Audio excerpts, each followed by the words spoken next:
Maria mediation ടീമിൻ്റെ വചനവീതിയിലേക്ക് നിങ്ങൾക്കേവർക്കും സ്വാഗതം. സ്നേഹമുള്ളവർ, ഇന്ന് നമ്മൾ ധ്യാനിക്കാൻ പോകുന്നത് നമ്മുടെ ജീവിതത്തിൽ പരിശുദ്ധാത്മാവിൻ്റെ സാന്നിധ്യത്തെക്കുറിച്ചാണ്. എഫേസ്യർ 1 അധ്യായം 13-14 വാക്യങ്ങളിൽ ഇങ്ങനെ പറയുക: രക്ഷയുടെ സദ്വാർത്തയായ സത്യത്തിൻ്റെ വചനം ശ്രവിക്കുകയും അവനിൽ വിശ്വസിക്കുകയും ചെയ്ത നിങ്ങളും വാഗ്ദാനം ചെയ്യപ്പെട്ട പരിശുദ്ധാത്മാവിനാൽ അവനിൽ മുദ്രിതരായിരിക്കുന്നു. വീണ്ടെടുക്കപ്പെട്ട് സ്വന്തമാക്കുന്നത് വരെ ഈ അവകാശത്തിൻ്റെ അച്ചാരമാണ് ഈ പരിശുദ്ധാത്മാവ്. സ്നേഹമുള്ളവരെ, നമ്മൾ ദൈവത്തിൻ്റെ വചനം കേൾക്കുകയും വചനത്തിൽ വിശ്വസിക്കുകയും യേശുക്രിസ്തുവിനെ നമ്മുടെ ജീവിതത്തിൻ്റെ രക്ഷകനും നാഥനുമായി നമ്മൾ സ്വീകരിക്കുകയും ചെയ്യുമ്പോൾ, ഏറ്റുപറയുകയും ചെയ്യുമ്പോൾ, ദൈവത്തിൻ്റെ പരിശുദ്ധാത്മാവിനാൽ ദൈവം നമ്മളെ നിറയ്ക്കുന്നു. നമ്മൾ പരിശുദ്ധാത്മാവിനെ സ്വീകരിക്കണമെന്നും പരിശുദ്ധാത്മാവിനാൽ നയിക്കപ്പെടണമെന്നും ദൈവം ആഗ്രഹിക്കുന്നു. യോഹന്നാന്റെ സുവിശേഷം 7 അധ്യായം 37 തൊട്ടുള്ള വാക്യങ്ങളിൽ നമ്മളിങ്ങനെ വായിക്കുന്നു: തിരുനാളിൻ്റെ മഹാദിനത്തിൽ അവൻ എഴുന്നേറ്റ് നിന്ന് ഉച്ചത്തിൽ പറഞ്ഞു, ആർക്കെങ്കിലും ദാഹിക്കുന്നുവെങ്കിൽ അവൻ എൻ്റെ അടുക്കൽ വന്ന് കുടിക്കട്ടെ. എന്നിൽ വിശ്വസിക്കുന്നവൻ്റെ ഹൃദയത്തിലൂടെ വിശുദ്ധ ലിഖിതം പ്രസ്താവിക്കുന്നത് പോലെ ജീവജലത്തിൻ്റെ അരുവികൾ ഒഴുകും.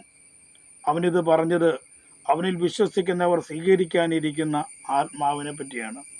സ്നേഹമുള്ളവരെ, നമ്മളെല്ലാവരും പരിശുദ്ധാത്മാവിനെ സ്വന്തമാക്കണമെന്നും പരിശുദ്ധാത്മാവിനാൽ നയിക്കപ്പെടണമെന്നും പരിശുദ്ധാത്മാവ് നമ്മുടെ ഹൃദയത്തിൽ നിറഞ്ഞ് അത് മറ്റുള്ളവരിലേക്കും ഒഴുകണമെന്നും നമ്മളൊരു ദൈവ പൈതലായി മാറണമെന്നും ദൈവം ആഗ്രഹിക്കുന്നു.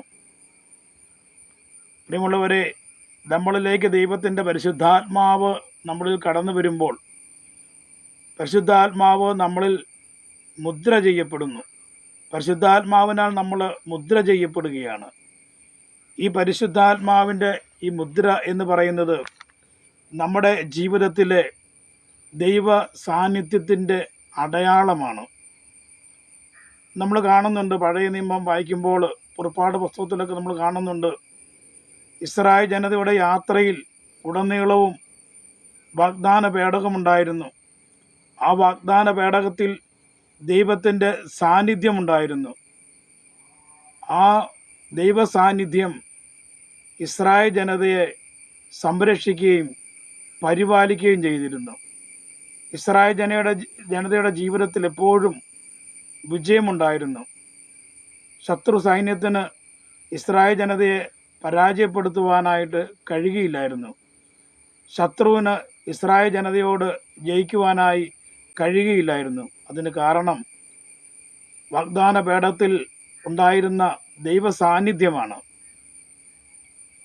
മോശ ദൈവത്തോട് പറയുന്നുണ്ട്, പുറപ്പാട് പുസ്തകം 33:16, അങ്ങ് ഞങ്ങളോടൊത്ത് യാത്ര ചെയ്യുന്നുവെങ്കിൽ ഞാനും അങ്ങയുടെ ജനവും ഈ ഭൂമുഖത്തുള്ള എല്ലാ ജനതകളിൽ നിന്നും വ്യത്യസ്തരായിരിക്കും. സ്നേഹമുള്ളവരെ, നമ്മളെ വ്യത്യസ്തരാക്കി മാറ്റുന്നത് ദൈവത്തിൻ്റെ സാന്നിധ്യമാണ്. നമ്മുടെ ജീവിതത്തിൽ ദൈവത്തിൻ്റെ സാന്നിധ്യമാണ് മറ്റുള്ളവരിൽ നിന്നും നമ്മളെ വ്യത്യസ്തരാക്കി മാറ്റുന്നത്. സ്നേഹമുള്ളവരെ, ഈ ദൈവ സാന്നിധ്യത്തിൻ്റെ അടയാളമായ ഈ പരിശുദ്ധാത്മാവിൻ്റെ മുദ്ര നമ്മളിലേക്ക് ദൈവം അയച്ചിരിക്കുകയാണ്. നമ്മൾ ഈ പരിശുദ്ധാത്മാവിനെ നിറഞ്ഞ് പരിശുദ്ധാത്മാവിനെ നയിക്കപ്പെടുന്ന ഒരു ദൈവ പൈതലായി നമുക്ക് മാറാം. അതിനായി നമുക്ക് പ്രാർത്ഥിക്കാം. ദൈവം നമ്മളെ എല്ലാവരെയും അനുഗ്രഹിക്കട്ടെ. ഈ ദൈവ സാന്നിധ്യം നമ്മളിൽ ഉണ്ടെങ്കിൽ ഈ ഭൂമുഖത്തുള്ള എല്ലാ ജനതകളിൽ നിന്നും നമ്മൾ വ്യത്യസ്തരായി മാറും. നമ്മൾ ദൈവാനുഗ്രഹമുള്ളവരായി മാറും. ദൈവത്തിൻ്റെ അനുഗ്രഹത്തിൻ്റെ സാന്നിധ്യമാണ് ഈ മുദ്ര. അതിനാൽ നമുക്ക് ദൈവത്തിന് നന്ദി പറയാം. പരിശുദ്ധാത്മാവിനെ നമ്മളിലേക്ക് നൽകിയതിനെ ഓർത്ത് നന്ദി പറയാം. പരിശുദ്ധാത്മാവിൻ്റെ ശക്തിയിൽ നിറയുന്നതിന് വേണ്ടി, പരിശുദ്ധാത്മാവിൻ്റെ നിറവിനായി നമുക്ക് ദാഹത്തോടെ പ്രാർത്ഥിക്കാം. അതിനായി ദൈവം എല്ലാവരും സമർത്ഥമായും അനുഗ്രഹിക്കട്ടെ എന്ന് പ്രാർത്ഥിക്കുന്നു. ആമേൻ.